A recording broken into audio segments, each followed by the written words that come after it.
Magandang hapon sa inyo mga idol, kapwa mga rider, kamubit dyan. Yan, hapon na naman guys. Hapon, alas 3 ng hapon guys, araw ng linggo. Lumabas tayo guys, araw ng linggo. Sinubukan natin bumayahe at lumabas tayo mga alas 11 siguro yon. Alas 11 hanggang alas 3 na ngayon guys. Mayroon na tayong biyahe guys. Swerte yung labas ko kanina ng alas 11 dahil maganda mga booking na ibinigay sa akin. So ito, tingnan natin guys kung nakamagkano tayo hanggang alas 3. Nandito tayo sa Malabon ngayon.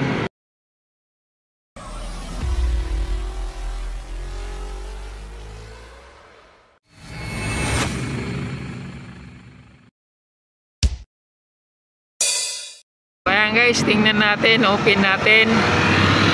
Naka 890 na tayo guys.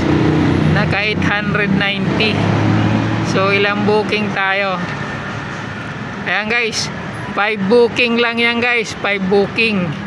Naka 890 tayo sa 5 booking. Ang ibig sabihin yan guys, mga long ride ang mga biyahe ko dyan. Nagsimula tayo. Ayan o. Nagsimula tayo alas 11:30. 11:36 tayo nagsimula. Unang biyahe ko 300 plus yan. Cashless pa. Tapos nagtapos tayo ng alauna 54. Alauna.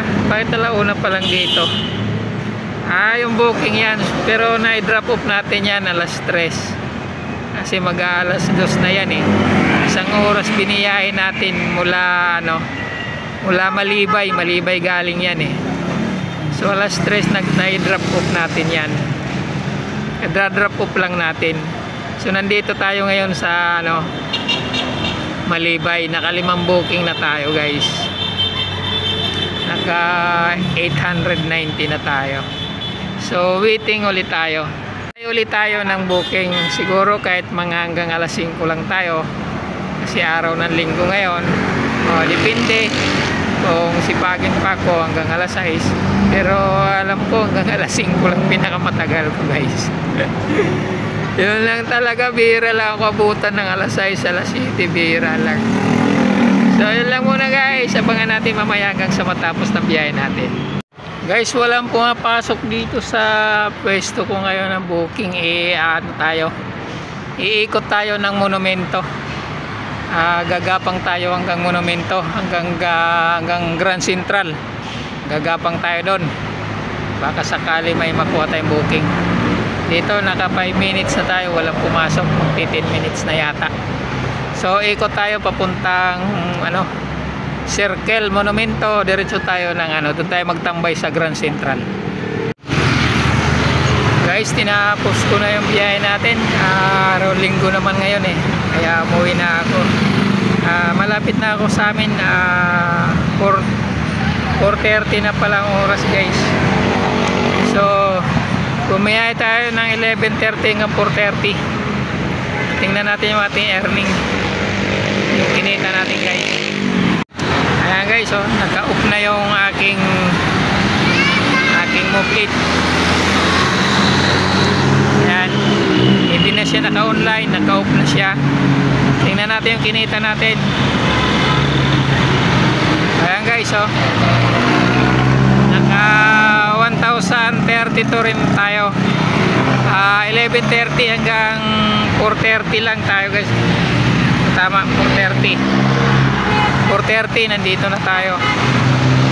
11:30 hanggang 4:30 lang ang biyahe natin. So naka 1,032 tayo guys. At naka 7 booking tayo. Ayan o. 7 booking. 7 booking, 1,032.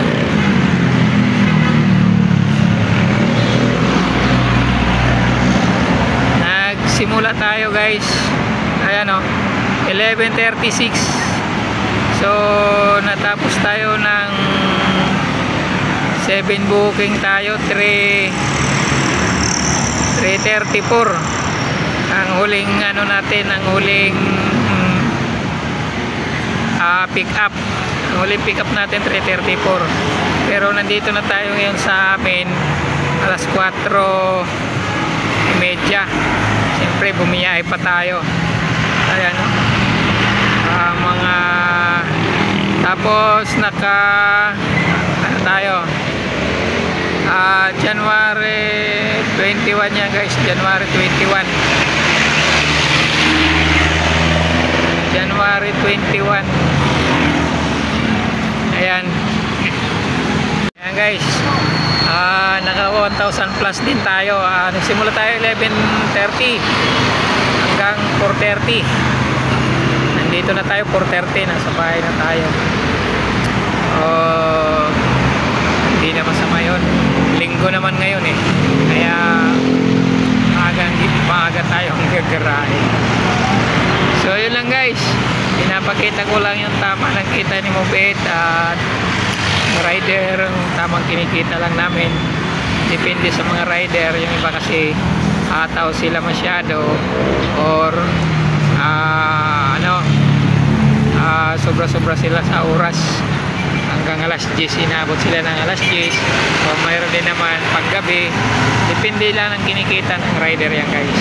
So yun lang, ang totoo lang kinikita ko, yun lang pinapakita ko dito guys. So yun lang guys, good luck.